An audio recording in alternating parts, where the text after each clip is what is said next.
So, McKinnley Jackson last night requested a trade or be released. Not only a trade, he said, if you can't trade me, cut me. I just want off this team. And indirectly, the response today by Zack Taylor is pretty much shut up and get back to work. Because bro said he likes him. He likes McKinnley Jackson. And he told him, just keep putting your head down and working and earn those opportunities. That's my recommendation to him. That's the recommendation I've given to him. We've had great conversations. So the guy says, like, I want off this team. I don't want to be a Bengal anymore. I'm not getting any play time. I'm not getting what I want. Just let me go, and I'll go somewhere else to be successful. And pretty much it's, hey, shut up, get back to work, go back to practice, and maybe, just maybe, you'll get some play time if you're lucky. Which is just hilarious, to be honest. Like, someone requests a trade, and you're just like, yeah, no, you can shut up, go back to work.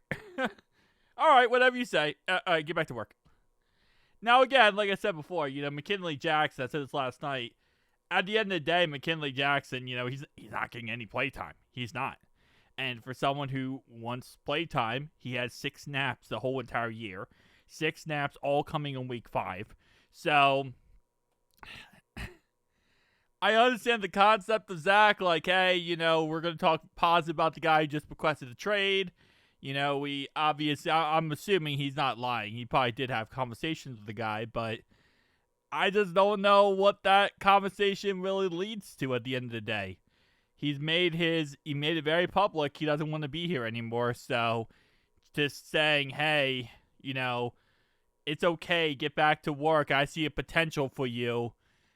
If I'm McKinnley Jackson, I'm really looking at this like, dude, what do you mean you have potential for me? What do you mean you like me? Like, you gave me 6 snaps the whole entire season. Like, I don't know how that's going to all work out. Now, with Mike Pennell leaving, maybe that's going to increase his workload a bit, right? Because now Mike Pennell is gone. Now McKinnley Jackson would fit into that D tackle spot. So maybe that's going to make him happy in a way. But I said this last night. McKinnley Jackson's not really good. He's actually not really that good of a player. So it really doesn't help the fact that we have a guy who's really almost to a point where he's a draft bust, is now complaining that he's not getting play time on a defense that is freaking atrocious. So I guess we'll see how this all shakes out this weekend on Sunday. My assumption is after all this crap, their Bengals are probably going to cave a little bit and give him at least 20, 30 snaps. Or maybe just give him what Mike Pennell was getting, which last game was 10 snaps. So he'll probably get 10 snaps, and maybe that will make him happy or whatever, or maybe not. I don't know. Again, like I said, it's one of those things where you're not giving us good production. You're not helping us win.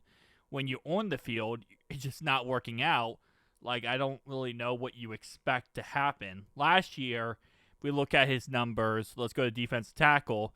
He played 248 snaps, which was our 3rd most at the defensive tackle, or 4th most at the defensive tackle position.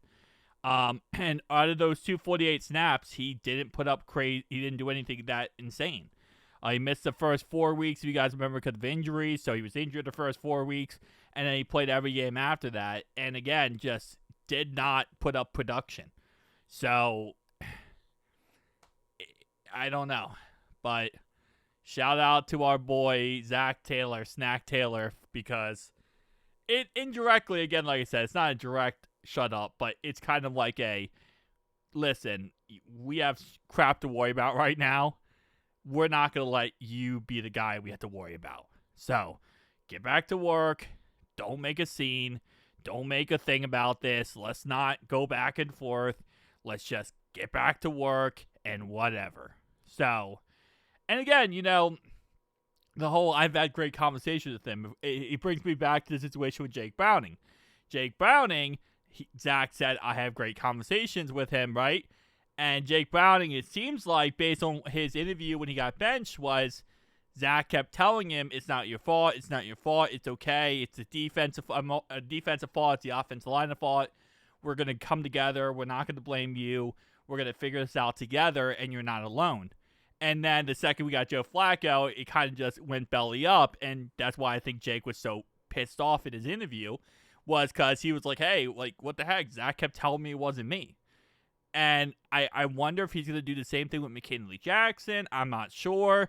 Apparently, Zack does love to do that. He loves to kind of misdirect and be like, oh, it's not you. It's not your fault, dude. It's not your fault. To kind of keep the player calm and collect. I don't know. But we have a trade deadline in 4 days. And it doesn't look like, if Zack's saying that, it doesn't look like they're going to cut him. So, McKinnley Jackson, you better just get ready to be a Bengal, because you got 2 more years left on your contract, bud. So, either get good or accept the fact that you're just going to be a Bengal and you're going to have to like it. So, consensual like? I think so. Anyway, tell me down below your thoughts, opinions.